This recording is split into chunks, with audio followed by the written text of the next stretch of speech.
Assalamualaikum warahmatullahi wabarakatuh. Perkenalkan, kami dari kelompok 4. Di sini kami akan mempresentasikan tentang jaringan nirkabel indoor dan outdoor.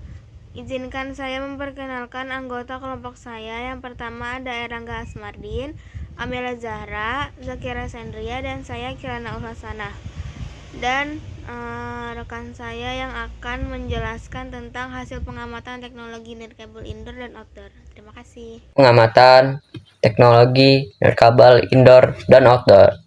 Yang pertama indoor. Indoor ada Wi-Fi 6, Wi-Fi 6E, dan Wi-Fi 7 yang biasanya digunakan di kelas dan lab. Terus ada Zigbee, Bluetooth, dan Thread, dan juga ada NVC dan LiFi. Yang kedua ada outdoor, AP tahan cuaca atau mesh yang biasanya digunakan di area publik. P2P dan P2MP yang biasanya digunakan antar gedung. LoRaWAN sebagai sensor jarak jauh, 4G dan 5G sebagai backup internet, dan juga ada satelit. Kesimpulannya, indoor fokus pada perangkat pribadi dan IoT dalam ruangan, sedangkan outdoor menekankan jangkauan luas, ketahanan perangkat, dan konektivitas area publik. Ini pemilihan teknologi. Teknologi nirkabel harus dipilih sesuai yang pertama, jumlah pengguna, kedua, luas area, yang ketiga, jenis layanan atau internet umum, IoT, streaming, dan lain-lainnya. Pemilihan yang tepat membuat jaringan lebih stabil, aman, dan efisien. Faktor pemilihan teknologi jaringan nirkabel. A. Faktor teknis. Yang pertama, ada tujuan layanan, internet umum, e-learning, IoT, video atau VoIP. Yang kedua, ada jangkauan dan lokasi, indoor versus outdoor, land of sight. Yang ketiga, ada kependapatan pengguna, jumlah device dan kapasitas AP. Yang keempat, interferensi perangkat lain, microwave, sinyal tetangga. Yang kelima, bandwidth dan latency, kebutuhan data dan kualitas koneksi. B.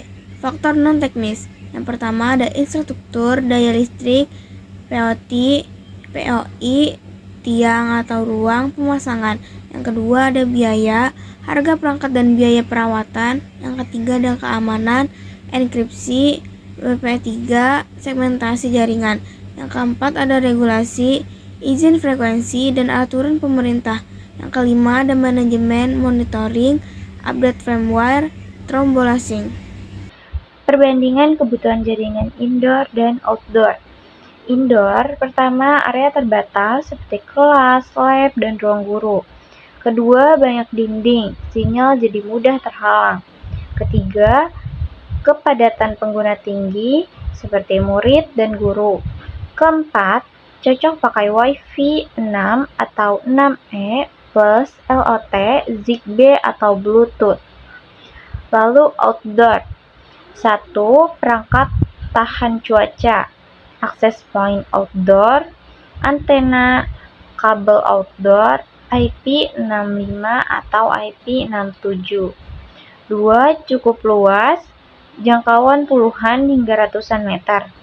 Ketiga, biaya lebih tinggi karena butuh perangkat khusus dan instalasi lebih rumit. Mengapa harus memilih teknologi jaringan nirkabel sesuai kebutuhan? Efisiensi sumber daya, penggunaan energi, dan biaya lebih optimal. Kinerja lebih baik, jaringan sesuai kebutuhan, cepat dan stabil. Keamanan tinggi, meminimalkan risiko keamanan jaringan. Lalu penghemat biaya, hindari pembelian dan perawatan yang tidak perlu. Lalu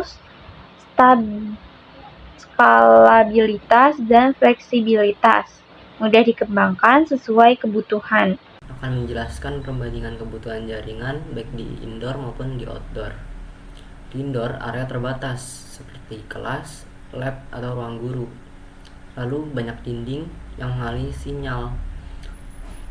Lalu kepadatan pengguna yang tinggi seperti contohnya murid dan guru.